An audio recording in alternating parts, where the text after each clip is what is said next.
शुरू करते हैं आज का कार्यक्रम। कहीं नहीं जाना है, बिल्कुल बन के रहिएगा। सबसे पहले बात करते हैं, आचार्य वैद्यनाथ ने एक बड़ा अच्छा सिद्धांत लिखा। उसमें उन्होंने ये लिखा कि जब कभी भी सूर्य और चंद्रमा जन्म कुंडली के किसी भी भाव में एक साथ बैठ जाते हैं तो चंद्रमा का बल कमजोर हो जाता है। वहीं उन्होंने दूसरी तरफ मंगल को लेकर के ये चर्चा लिखी कि जन्म कुंडली के द्वितीय भाव में, अब जरा ध्यान से देखिए, तो सूर्य और चंद्रमा को किसी भी भाव में कहा है कि सूर्य और चंद्रमा किसी भी भाव में बैठेंगे तो चंद्रमा का बल कमजोर हो जाएगा। लेकिन मंगल को लेकर के सिर्फ द्वितीय भाव की बात की है कि जन्म कुंडली के द्वितीय भाव में अगर मंगल बैठेंगे तो उस जातक के जीवन में संशयों की उपस्थिति होती ही होती है। ये पहला। पैतृक संपत्ति को लेकर विवाद होता है। अपने जन्म स्थान से दूर जाकर परदेशवासी जिसे कहा गया है, ऐसा शास्त्रकार लिखते हैं कि उस जातक को परदेश गमन करना पड़ता है, धन कमाने के लिए दूर रहना पड़ता है,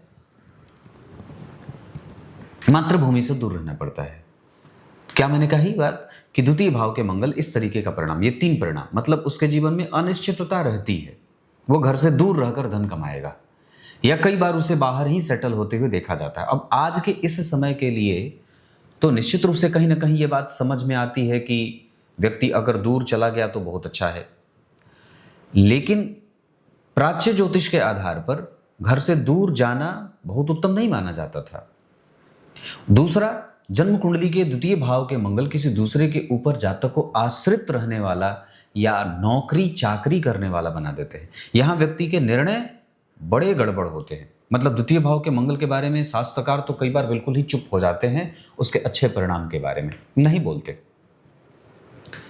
जिस तरीके से जन्म कुंडली के अष्टम भाव के मंगल के बारे में दूषित परिणाम शास्त्रकारों ने बताया है, वैसे ही जन्म कुंडली के द्वितीय भाव के बारे में भी मंगल के बारे में शास्त्रकारों ने बहुत अच्छे परिणाम नहीं कहे हैं। अब जितना बढ़िया परिणाम मंगल का छठे, एकादशवें, दशम आदि भावों में बताया गया है, तीसरे भाव में बताया गया है, उतना शुद्ध बुद्ध परिणाम तीसरे भाव में, द्वितीय भाव में नहीं बताया गया है।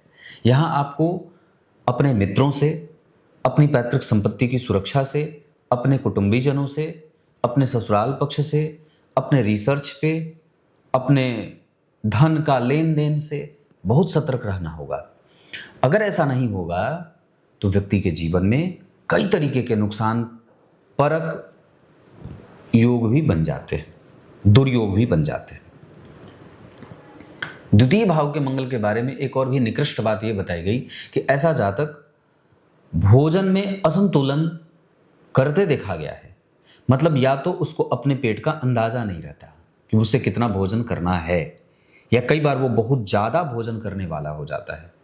अगर बहुत कम भी भोजन कर रहा है तो फिर ग्रास नली में कई बार बीमारी होती है ना। जन्म कुंडली का जो द्वितीय भाव होता है वो मुखड़े का होता है, और वो कहीं ना कहीं कान को भी और गर्दन को भी, गर्दन से भी उसका विचार किया जाए, गर्दन का भी विचार किया जाता है। तो जब कभी भी जन्म कुंडली के द्वितीय भाव में ऐसे पापग्रह बैठेंगे, विशेषतः मंगल, तो उसके जीवन में शरीर के उस अंग को प्रभावित करते हैं, दूषित करते हैं, कष्ट देते हैं। आपके जो संबंध है वो बहुत ऊंचे दार्शनिकता को प्राप्त नहीं कर पाते।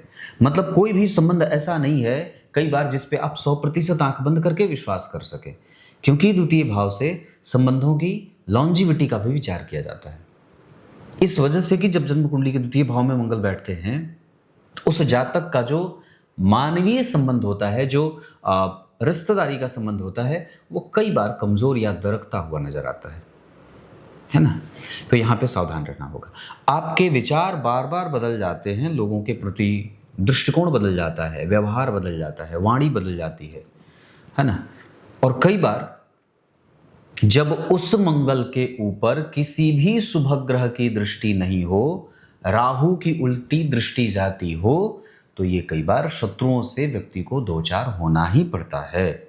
यहां आपको बहुत सावधानी से मंगल को भोगना पड़ेगा, न तो कष्ट होने के योग ज्यादा बन जाते। मतलब इस कुंडली में अगर आपको जो मैंने दिखा रखी है, जो ये कुंडली आपके सामने है। इसमें अगर कोई एक तरफा अगर कोई कमजोरी होगी तो वो द्वितीय भाव के मंगल की होगी। हाँ, एक बात जरूर अच्छी बात है कि नवांश चक्र में वो जो मंगल हैं वो मित्र के साथ परिवर्तन कर रहे हैं, जो उनके प्रभावों को अच्छाई की तरफ मोड़ने का काम कर रही है। अगर मंगल का जो बुरा परिणाम मैंने पूर्व में बताया है, अगर वो नहीं है या ऐसा नहीं मिलेगा, क्योंकि नवांश चक्र में वो मंगल मित्र के साथ परिवर्तन कर रहे हैं। गुरु मंगल की राशि में है, मंगल गुरु की राशि में है। दशमांसा चक्र में भी ये मंगल धनु राशि में बैठ रहे हैं, जिसके स्वामी उन्हें देख रहे हैं। मतलब एक सिस्टम के हिसाब से मंगल का जो प्रभाव है वो जातक के पक्ष में आता हुआ नजर आ रहा है। तो यह है द्वितीय भाव के मंगल। अब उसी मंगल पे अगर किसी पापग्रह की दृष्टि पड़ जाएगी तो और भी ज्यादा ये चीजें, मतलब उसका जो प्रभाव है वो निगेटिविटी से फॉलो करेगा।